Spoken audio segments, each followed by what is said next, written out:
এই ছেলেটা এই বৃদ্ধ লোকটার নাতনিকে বিয়ে করতে চাইছিল, কিন্তু বৃদ্ধ লোকটার মনে হচ্ছিল এই ছেলেটা তার নাতনির জন্য যোগ্য না। এই জন্য সে ছেলেটাকে বলে, যদি তুমি আমার নাতনিকে বিয়ে করতে চাও তাহলে তোমাকে 3টি পরীক্ষায় পাশ করতে হবে। প্রথম পরীক্ষায় বৃদ্ধ লোকটা তার হাতে একটা হ্যামার তুলে নেয়। এরপর সে ওই হ্যামারটাকে নিজের পুরো শক্তি দিয়ে ঘুরিয়ে ঘুরিয়ে শক্তি পরীক্ষার মেশিনে বাড়ি মেরে দেয়, যার ফলে স্কোরবোর্ড খুব দ্রুত উপরে উঠতে থাকলে বৃদ্ধ লোকটা খুব সহজেই সর্বোচ্চ পয়েন্ট পেয়ে যায়। এরপর সে হ্যামারটাকে ছেলেটার হাতে ছুঁড়ে মারে। তখন ছেলেটা মেয়েটার দিকে তাকিয়ে বলে, আমি তোমার দাদার অসম্মান হতে দিব না। এরপর ছেলেটা ধীরে ধীরে সেই মেশিনের কাছে গিয়ে আরামসে হ্যামারটাকে সেই মেশিনের উপরে রেখে দেয়। তখন সবাই তার কাণ্ড দেখে হাসতে শুরু করে দিলে হঠাৎ করে সেই মেশিনটা জোরে জোরে কাঁপতে শুরু করে দেয়। এরপর এক মুহূর্তের মধ্যেই মেশিনটা সর্বোচ্চ পয়েন্ট পার করে ভেঙে যায়, যার কারণে ছেলেটার এত শক্তি দেখে বৃদ্ধ লোকটার চোখ কপালে উঠে যায়। এরপর দ্বিতীয় খেলাতে বৃদ্ধ লোকটার সৈন্যরা হাতে ফানুস নিয়ে পাহাড়ের উপরে দাঁড়িয়ে যায়। তখন বৃদ্ধ লোকটা হাতে তীর নিয়ে সেই ফানুসগুলোকে টার্গেট করে তীর মেরে দেয়, যার ফলে সেই তীর সোজা ফানুসে লেগে গিয়ে ফানুসটাকে নিভিয়ে দেয়। কিন্তু এবার ছেলেটার তীর মারার সময় হলে সেই তীরটাকে অনেক জোরে মেরে দেওয়ার কারণে তীরটা সৈন্যদের মাথার উপর দিয়ে চলে যায়, যা দেখে বৃদ্ধ লোকটা মনে করে ছেলেটার নিশানা ভুল হয়ে গিয়েছে।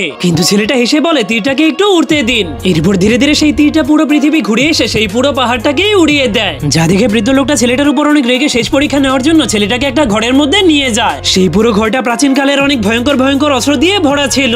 সেখানে গিয়ে বৃদ্ধ লোকটা একটা ভয়ঙ্কর অস্ত্র নিয়ে বলে, যদি তুমি আমার নাতনির যোগ্য হও তাহলে আমাকে যুদ্ধে হারাতে হবে। আমার সঙ্গে যুদ্ধ করার জন্য তুমি এখান থেকে নিজের পছন্দ মতো একটা অস্ত্র বেছে নাও। কিন্তু ছেলেটা অস্ত্র সম্পর্কে কিছুই জানতো না, তাই সে কিছু না বুঝেই পাশে রাখা একটা লাঠিকে হাতে তুলে নেয়। কিন্তু ছেলেটা সেই লাঠিটাকে হাতে নিলেই বৃদ্ধ লোকটা অনেক অবাক হয়ে নিজের হাতের অস্ত্রটাকে ফেলে দেয়, কারণ ছেলেটা নিজের মনের অজান্তেই এমন একটা অস্ত্রকে হাতে তুলেছে যেটা 1000 বছরের পুরনো, যার ওজন ছিল 13,500 কেজি, যেটা বর্তমান যুগের মানুষের জন্য উঠানো ছিল অসম্ভব। এই জন্য বৃদ্ধ লোকটা সবাইকে নিয়ে ছেলেটার সামনে নত হয়ে তার নাতনিকে ছেলেটার সঙ্গে বিয়ে করিয়ে দেয়।